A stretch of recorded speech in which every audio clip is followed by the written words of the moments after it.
juntos avantes freiriar o Brasil. Vamos esperançar o Brasil. Bom dia, boa tarde, boa noite para quem está assistindo depois. Sejam todas, todos e todos muito bem-vindos à 8ª CIP e 2º CIPAI para mais um dia desses eventos maravilhosos. Espero que vocês estejam curtindo bastante toda a programação. Eu sou Kelvin Madeira e estou aqui para apresentar mais uma vez a programação cultural de hoje. Se liga aí! Plantando a semente da educação popular, pois ela já provou a sua fertilidade, sua generosidade e poder.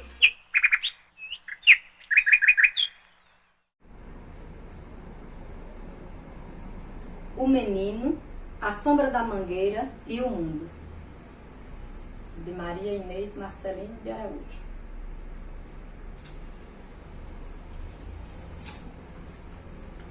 Em 19 de setembro de 1921, na cidade do Recife, numa bela segunda-feira, nasceu o menino Paulo Freire.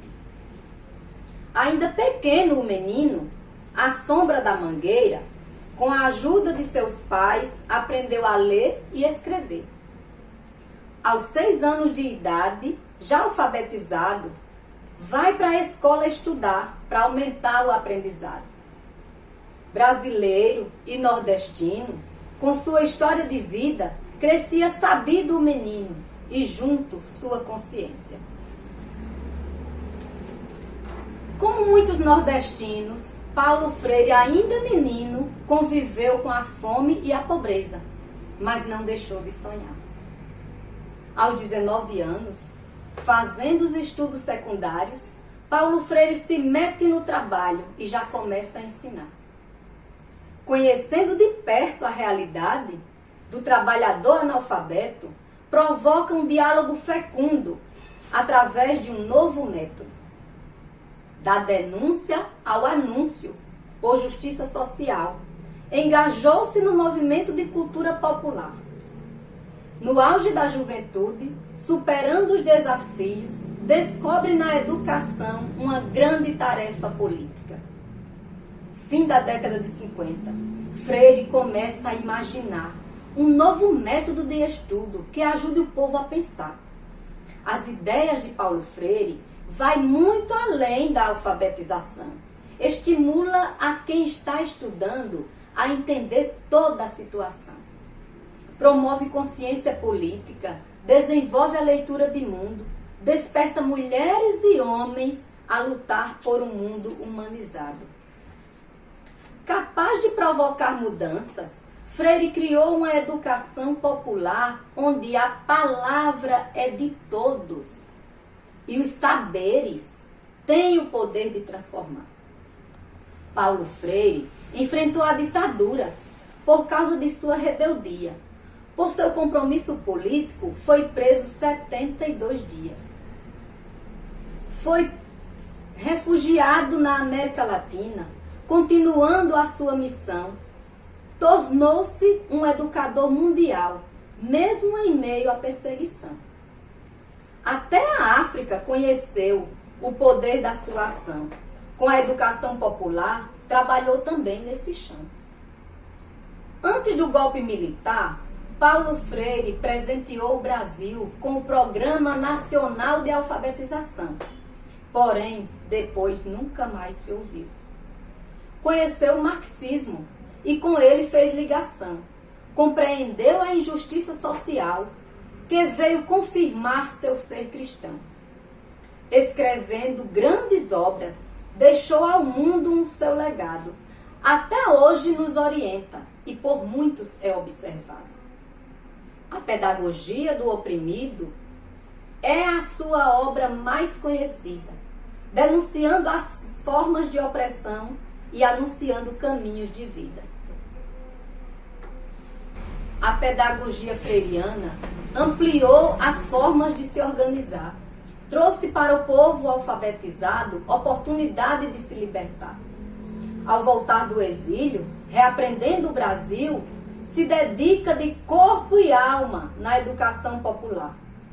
das universidades aos movimentos sociais, reafirma seu projeto e o sonho de mudar.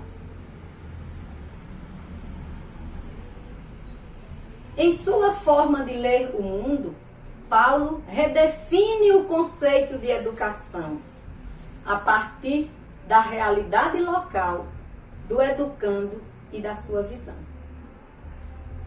Desenvolvendo a consciência crítica a partir das contradições sociais, ajuda o povo a perceber as injustiças e se tornar agentes de transformação.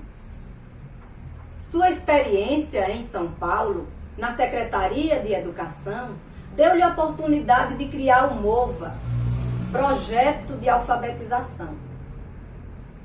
Na compreensão de Freire, o processo educativo é mais que aprender a ler e escrever. É um ato socioeconômico e político.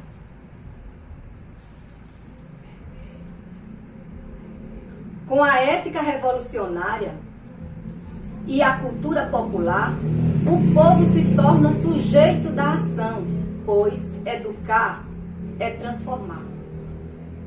A educação popular forma mulheres e homens críticos, capazes de promover justiça e dignidade e ampliar sua ação em favor de muitos. No seu compromisso com a educação, junto aos trabalhadores do campo, Freire assume a questão socioambiental como necessidade de amor ao mundo. A ecopedagogia, o Protocolo de Quioto e a Agenda 21, inspirados nos princípios freirianos, levam o ser humano a refletir a fundo o compromisso sustentável com o planeta. Em 1997, exatamente 2 de maio, aos 75 anos de idade, sua morte foi lamentada no mundo que ele fez parte. Mas Freire não deixou de existir. Sua presença está viva entre nós. Através de seu legado, continuamos inspirando e ecoando a sua voz. Mulheres e homens novos, construindo uma nova humanidade. Com a ferramenta da educação popular, transformamos a realidade. Paulo Freire foi o primeiro. Nós continuamos a história. Através da educação popular, o povo alcança vitórias. Esse recado foi dado a mais de 90 países, com a pedagogia de Freire, libertando os infelizes. Esse é o nosso compromisso de o mundo transformar. Ferramentas nós já temos, basta a gente começar.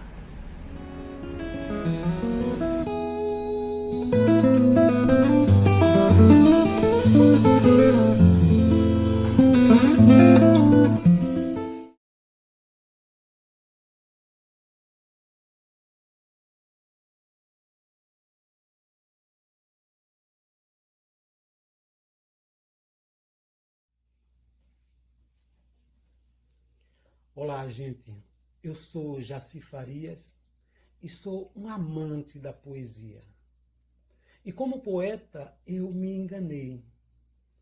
Em maio de 2020, quando contávamos pouco mais de 20 mil mortes pela pandemia do Covid-19, eu achava aqueles números tão absurdos que acreditava que a pandemia estava no fim.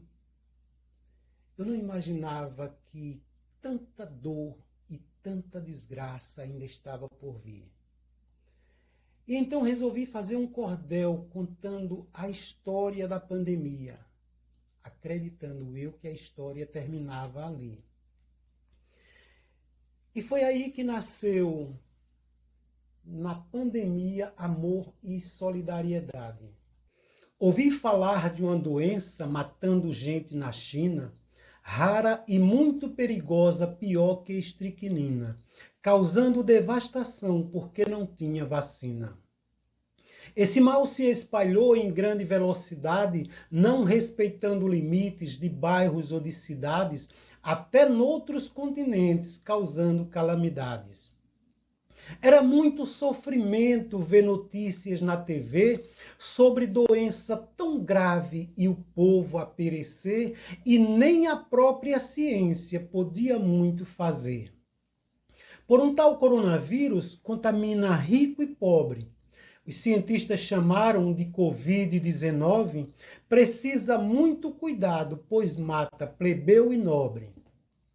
Cientistas descobriram que a contaminação é de pessoa a pessoa, sendo estranho ou irmão, e o risco é aumentado se há aglomeração. O contágio foi crescendo sem se poder controlar, e uma tristeza eu sentia quando ouvia alguém falar: isso é coisa do estrangeiro, aqui nunca vai chegar. Não demorou muito tempo, no nosso país chegou. No estado de São Paulo, e muita gente matou, e logo noutros estados a doença se espalhou. Aqui, como noutros cantos, providências eram tomadas. Médicos se desdobravam para vencer esta danada, trabalhando dia e noite em tenebrosas jornadas. E se o número de casos toda hora extrapolava, o pessoal da saúde muito mais se empenhava. E paralelo a tudo isso, outra doença chegava. Essa outra tem diversos nomes para se falar. Fofoca, boato, mentira, escolha como chamar. Há quem fale fake news só para americanizar. Assim como a pandemia, boatos a se propagar, e o povo todo confuso sobre em que acreditar, se nos órgãos de saúde ou em quem sabe rezar. Da cúpula da saúde chegava orientação para ficar dentro de casa, lavar muito bem as mãos, por não existir vacina, essa era a prevenção. Evite beijo e abraço e até aperto de mão. Não dispense álcool gel, muita água e sabão, fazendo uso de máscara e sem aproximação. Gente da terceira idade precisa maior cuidado. E quem com doença crônica já foi diagnosticado, merece mais atenção para não ser contaminado. A solução era simples, também muito complicado. A ciência recomendava em casa ficar trancado, mas muita gente temia o país ficar quebrado. O comércio ficou parado, a indústria sem produzir, e o povo desesperado querendo mesmo sair, alguns para trabalhar e muitos para se divertir. Em meio a essa tragédia, um presidente de nação, sem saber o que falar, aumentava a confusão, mandava abrir escola e gerava aglomeração. Esse mesmo presidente que falava sem pensar, disse: é só uma gripezinha, muito fácil de curar. E sendo você atleta, jamais vai lhe derrubar. Na levada de mentiras que no país se espalhavam, falsas curas milagrosas também se multiplicavam. Verdade é que as mortes de 20 mil já passavam. Tinha doutor de WhatsApp pelo WhatsApp formado, receitando água morna com sal e limão ralado. Tinha gente que tomava e se achava imunizado. Eram tantos absurdos, era loucura demais. Até um falso profeta mandado do Satanás curava com uma semente, cobrando até R$1.000. Sem vacina, sem remédio para o povo se tratar, autoridades perdidas sem saber se explicar, com uma crise política e a saúde a esperar. Tem na nossa política muita desonestidade. Tem gente enchendo a burra com essa calamidade, sem lembrar que pandemia também leva à autoridade. Assim, com o país parado, um verdadeiro lamento, o trabalhador sofrendo por não ter o seu sustento, famílias passando fome, era grande o sofrimento. Como tudo tem dois lados, também pude observar da história o outro lado, que agora vou contar. Mesmo nessa pandemia, vi meu peito se alegrar. Uma onda de amor começou a se espalhar. Pessoas se combinavam para poder ajudar aqueles que sentem fome sem ter para se alimentar. Vi gente tendo tão pouco também entrar em ação, ajudando quem nada tem, repartindo o próprio pão, praticando a empatia, sentindo a dor do irmão. Neste circo dos horrores, vi muita gente aprender que não adianta ter tudo e ver seu irmão morrer por não ter onde morar e não ter pão para comer. Ao final deste cordel, eu fui até redundante, dizendo fique em casa, repetindo a todo instante. Fique em casa por você e pelo seu semelhante. Fique em casa e aprenda a viver com pouco espaço. Fique em casa que em breve daremos milhões de passos. Fique em casa, logo logo teremos muitos abraços. Escrevendo este cordel na pressão do isolamento, vi que na pandemia não existe só tormento. Tem muita alma caridosa amenizando lamentos. Essa luta é nossa, essa luta é do povo, é só lutar.